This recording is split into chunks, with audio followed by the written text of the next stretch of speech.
प्रयागराज जनपद के civil lines थाना अंतर्गत हर्ष होटल के पास बीते 23 अक्टूबर को रात लगभग 10:30 बजे GHS रोड के पास विशाल और साहिल ने वरिष्ठ पत्रकार एल.एन. सिंह पर चाकू से लगभग 20 से 25 बार ताबड़तोड़ हमला कर घायल कर देते हैं और एल.एन. सिंह गिर जाते हैं।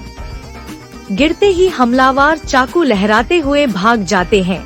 इसी बीच एल.एन. सिंह ने अपने चाचा हाई कोर्ट के बार एसोसिएशन के पूर्व अध्यक्ष एडवोकेट अशोक सिंह को फोन कर कहा, चाचा हमको बचा लीजिए। तुरंत ही अशोक सिंह ने अपने जूनियर से इंस्पेक्टर सिविल लाइंस को सूचना दिलाया और पुलिस टीम मौके पर पहुंचती है और एल.एन. सिंह को स्वरूपरानी अस्पताल ले गई, जहां डॉक्टरों ने मृत घोषित कर दिया। इसके बाद पुलिस फरार हमलावरों के छानबीन में लग जाती है। आरोपियों को पकड़ने के लिए additional commissioner law and order Ajaypal Sharma के नेतृत्व में टीम का गठन होता है। 2 घंटे के अंदर ही नेहरू पार्क से विशाल को पुलिस मुठभेड़ में पैर में 4 गोली लगने के बाद गिरफ्तार कर लिया गया, साथ ही उसको SRN में भर्ती कराया गया। इस दर्दनाक घटना से पत्रकारों में काफी रोष व्याप्त है। सारा दिन पोस्टमार्टम हाउस के सामने बड़े तादाद में पत्रकार डटे रहे। बता दे, वरिष्ठ पत्रकार एल.एन. सिंह मूल रूप से बलिया के निवासी थे और ये प्रयागराज के धूमनगंज मुंडेरा चुंगी के पास शकुंतला कॉलोनी में रहते थे। इनका एक बेटा है जो ग्रेजुएशन के बाद आगे की पढ़ाई कर रहा है। बताया जा रहा है GHS रोड पर विशाल शराब के नशे में अपने मित्र के यहाँ गाली गलौज कर रहा था। इसी बीच एल.एन. सिंह मौके पर आ जाते हैं और समझाने लगे। इस पर वह इन्हीं से भीड़ गया और चाकू से हमला बोल दिया, जिससे इतनी बड़ी घटना घट गई।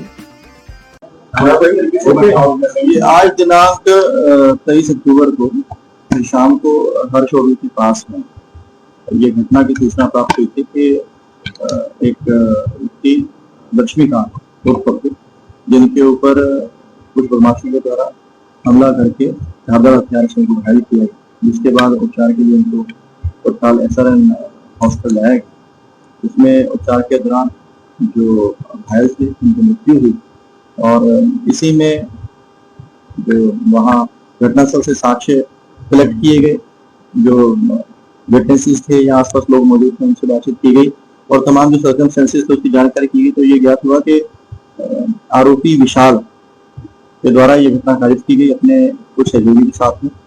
फिलहाल जो मुख्य आरोपी था विशाल, उसके द्वारा कुंदाबाद क्षेत्र से मछली बाजार से ये चाकू खरीदा गया था, जिससे उसके द्वारा मृतक पर धारदार हथियार से उसी चाकू से हमला किया गया था। और फिलहाल भविष्य में जो विशाल है आरोपी, उसके पुलिस मुठभेड़ में उसको अरेस्ट किया गया है और मुठभेड़ में उसके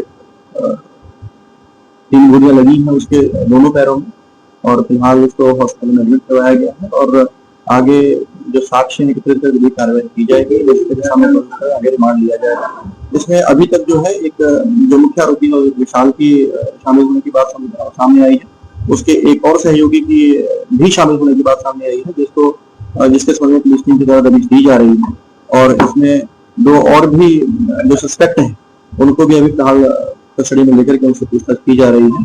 और ये जानकारी हुई है कि पिछले दिन जो मृतक है उनका और जो आरोपी है उनके बीच में किसी बात को लेकर विवाद हुआ था, जिस चीज की अभी जानकारी ये मतलब अभी तक ये प्राइमा फेसी इंफॉर्मेशन है, इन सभी तथ्यों की अभी पड़ताल की जा रही है, वेरीफाई किया जा रहा है और जैसे साक्ष्य निकल करके आएंगे उनको संबोधित करते हुए आगे जो है विधि कार्रवाई की जाए। घटना के पीछे कारण क्या है अभी तक? जैसे कि मैंने बताया कि एक दिन पहले इनका किसी बात को लेकर के झगड़ा हुआ था, किस बात को लेकर के झगड़ा हुआ था इसकी जानकारी की जा रही है, बट ये कंफर्म हुआ है कि वो भी आपस में काफी ज्यादा कहासुनी हुई है और फिर आज वहाँ पे जो घटना विशाल के द्वारा ये कारित की गई है।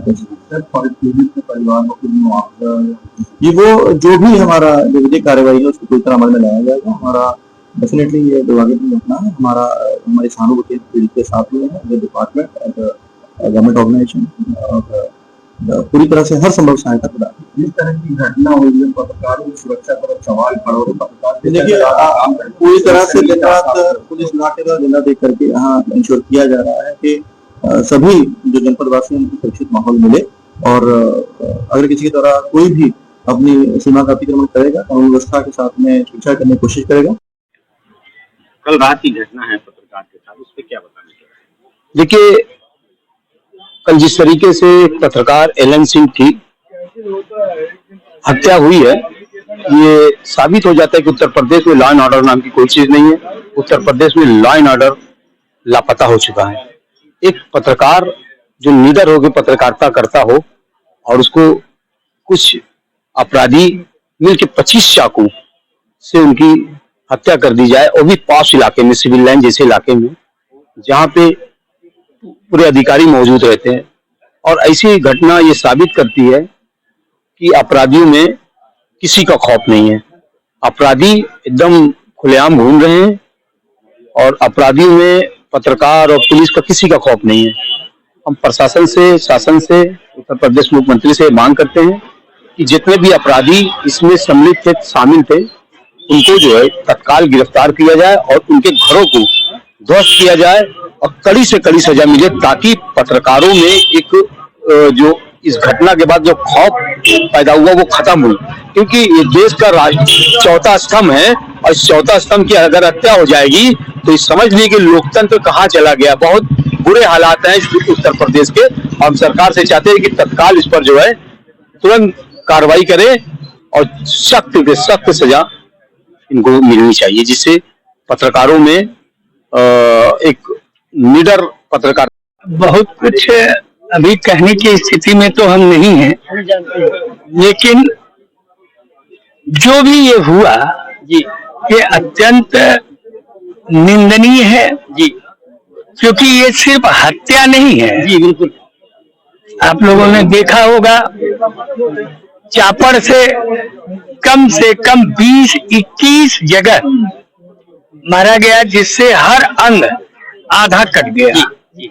ये एक जघन्य अपराध है जी। मैं पुलिस कमिश्नर प्रयागराज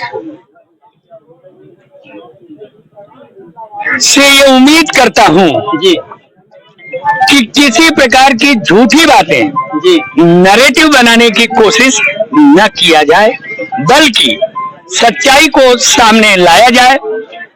सुना है मैंने कि 1, 2, 3 पकड़े गए हैं, घायल भी हैं जी। तो इनकी पूरी जांच एकदम निष्पक्ष तरीके से हो। कोई मोटिव मालूम पड़ा कि आखिर इतनी अभी तक ऐसे क्यों मारा गया? यही तो अब तक हम लोगों को भी समझ में नहीं आया। जो कहानी नैरेटिव की जा रही जी, बिल्कुल, उस कहानी से फिलहाल मैं एक अधिवक्ता होने के नाते जी, बिल्कुल, और यूं कह लीजिए मैं इस हाई कोर्ट का प्रतिनिधित्व भी कर चुका हूं, यहाँ का महासचिव, यहाँ का प्रेसिडेंट रह चुका हूं, तो मैं किसी नैरेटिव से प्रभावित नहीं होता। हम इनको अभी भी समय और वक्त देते हैं। हम अपनी डेड बॉडी को यहाँ से ले नहीं जाएंगे, क्योंकि उनके परिवार के जो सगे भाई बहन हैं वो अभी तक आ नहीं पाए हैं जी, वो यहीं रहेंगे। तब तक कमिश्नर प्रयागराज भली भांति अवगत हो लें कि अगर पूरी सच्चाई के साथ और ईमानदारी के साथ अगर पर्दाफाश नहीं करते हैं तो इसका गंभीर खामियाजा इन्हें भुगतना पड़ेगा। बस इससे ज्यादा अभी कुछ कह नहीं सकते। वकील साहब, अशोक सिंह साहब, आप तो बार काउंसिल के अध्यक्ष रहे हाई कोर्ट के जी। ये बताइए साहब कि ये जो है अपराध जो है उत्तर प्रदेश में प्रयागराज में हम देख रहे हैं कि पिछले कई दिनों से दिन पर दिन ये अपराध बढ़ता जा रहा है। तो ये शासन और प्रशासन और जो पुलिस का इकबाल है और जो योगी जी का इकबाल है, उसको किस तरह से देखते हैं सर? अब अभी बहुत कुछ कहने की स्थिति में सिर्फ इसलिए नहीं हूं कि मैं भी सच्चाई जानना चाहता हूं, क्योंकि ये कोई गैंगवार नहीं है जी, कोई अपराधियों का गैंगवार या युद्ध नहीं है। कहीं न कहीं ये पर्सनल मैटर्स हैं, तो इनको सच्चाई के साथ उजागर करें, जिससे हम लोगों को न्याय मिल सके।